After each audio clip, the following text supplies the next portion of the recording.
Y ya tenemos, por un lado, un nuevo término, esqueleto apendicular, apéndice, que además tiene un origen embriológico diferente a nuestro esqueleto axial, puesto que nuestro esqueleto axial va a tener en común que proviene del mesodermo paraxial, que es el que conforma todos los músculos de nuestro cuerpo y la región dorsal de la piel, mientras que el esqueleto apendicular va a estar en contexto con el mesodermo lateral, que es el que va a conformar todo el parénquima de los órganos, el que va a conformar el esqueleto apendicular y la parte ventral y lateral de la piel, de la dermis, en cuanto a tejido conectivo.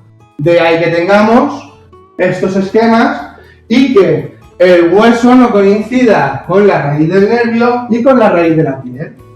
¿Por qué? Porque la raíz de la piel va a salir de una parte o de una vertiente del lateral, el músculo va a salir de otra y el hueso va a salir de otra diferente. Esto para los osteópatas. De aquí viene todo, ¿vale? Otro nuevo término que tenemos que coger para entender lo de hoy: cadena cinética abierta, cadena cinética cerrada. Cadena cinética abierta va a ser aquella en la que se mueve el brazo. Esto es mover mi brazo en cadena cinética abierta. No es lo mismo que apoyar mi brazo. Ahora mi brazo está en cadena cinética cerrada y mi cuerpo está en cadena cinética abierta. De aquí destacar simplemente que a nivel distal tenemos el epicóndilo y el epitróclea, que tenemos la fosa olecraniana para que entre el olecranon, que será una parte del cúbito, y que tenemos dos fositas anteriormente para que entre en la cabeza del radio y la apófisis coronoides del cúbito. Vamos a tener por un lado una tróclea, que aquí la vemos, ¿vale? Que parece como los diablos, igual. Y a su lado un cóndilo, ¿vale? Esta tróclea va a estar en contexto con el cúbito y este cóndilo va a estar en contexto con el radio. El movimiento que vamos a tener, ¿vale? Va a ser un movimiento de flexión y extensión en el brazo, en proporción del húmero con el cúbito, que va a ser la articulación que va a mandar, porque este es un tipo de articulación que se llama tróclea, que solamente se puede mover en un eje de movimiento, flexión y extensión, ¿vale? ¿Qué pasa? Que tenemos también un cóndilo, y el cóndilo se mueve en dos ejes de movimiento, flexión, extensión, aducción y abducción, pero como estos dos van juntos, el cúbito y el radio, queda limitado al movimiento a la articulación que menos movimientos tiene. Porque aunque el radio tenga dos posibilidades de movimiento respecto del húmero, el que va a mandar es siempre el que menos movimiento tiene. Nosotros no podemos tenemos un poquito de valor fisiológico y un poquito de valor fisiológico que se puede forzar, pero fisiológicamente no podemos producir ese movimiento, ¿vale? Porque la musculatura no nos lo permite, porque la articulación no nos lo permite. Cuando la articulación está en reposo y decoaptada, sí, tenemos un pequeño margen, pero eso no significa que sea un movimiento de la articulación. Vamos a estar siempre supeditados a la tróclea, ¿vale? Volvemos a ver las fosas, el anterior para esta apófisis coronoides, que es ese piquito que en movimiento anatómico fisiológico nunca va a llegar a entrar, porque el bíceps nos va a parar. Para llegar al tope de la articulación tiene que ser en pasivo, que alguien nos empuje, luego lo veremos en camilla. Y tenemos otra pequeña fosita para la cabeza del radio, porque si vemos ahí, destaca un poquito la cabeza del radio. Entonces tenemos una fosita para poder llegar a ese límite articular. El olecranon, que se queda posterior, la cabeza del radio con un cuello, y tenemos el tubérculo del radio, que era para la inserción del bíceps. Nos acordamos que el radio insertaba que el bíceps insertaba en el radio, y tenemos una tuberosidad del cúbito que va a ser para la inserción del braquial, y hablamos de él, que era el máximo flexor. ¿Por qué? Porque inserta en el cúbito. El bíceps, ahora después lo veremos, que lo que hace es rotar y generar una supinación, o sea que salga hacia afuera el bíceps. Y aquí tenemos una imagen que ya les dejo en Nether, súper bonita, para que veamos que en el extremo distal, un segundo, cojo esto.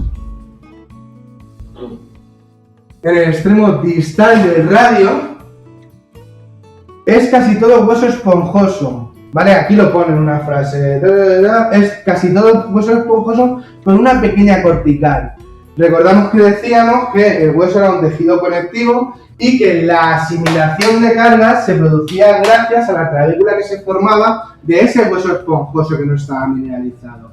Entonces el brazo es, sobre todo el radio, que va a ser el que reciba los huesos del carpo, es muy potente al impacto y a la compresión, pero eso es gracias a la distribución de cargas que se produce ahí y en la sindesmosis.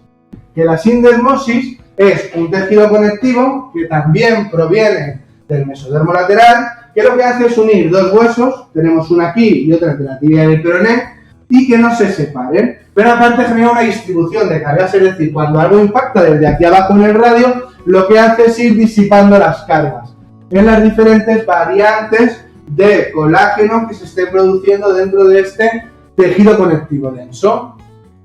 Aparte, va a permitir que se produzca la pronosupinación, que eso es una articulación que se va a generar entre el cúbito y la cabeza del radio.